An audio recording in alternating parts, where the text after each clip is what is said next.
Hey, some random thoughts from the fishing grandma here, along with sidekick and roommate. Say hello, Nico. Nico, where are you, buddy? Oh, there he is. Hello. Um, anyways, I like to talk about Lake Pleasant and the striped bass situation with the gizzard shad. So, my son and I, who are on the 50-pound quest, Steve, he's an avid angler of striper also. I feel like we need to start thinking about presentation and what the bigger striped bass are eating. So people are just now talking about the gizzard shad situation. Well, let me tell you, I saw them as far back as 5 years ago in the 12 to 15 inch range.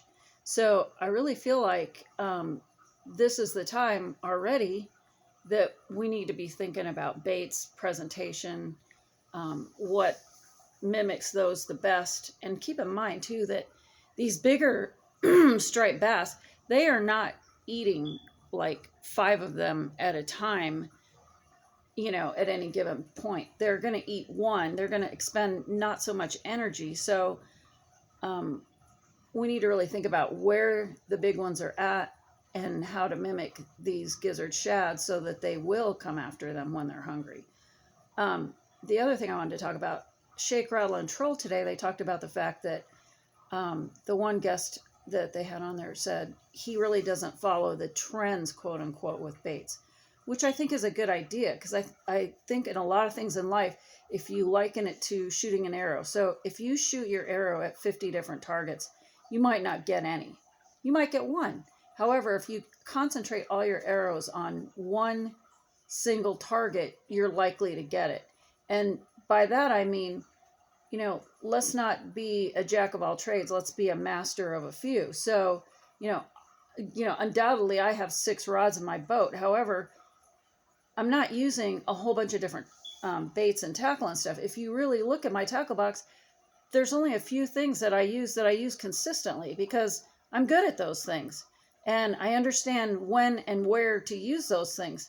I might be changing up a few things because of these gizzard shad now, but I'm telling you right now that I don't have 500 different baits and I don't have them in 100 different colors. I have my tried and true ones that so-called match the hatch, that are what, these stripers are looking for, because predominantly that's what I'm fishing for. I really don't want to catch largemouth bass.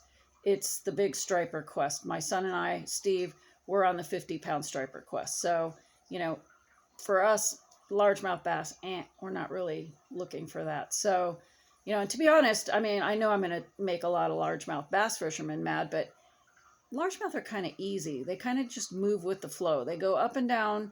They're, spots along the bank. They're either deep or shallow along those lines.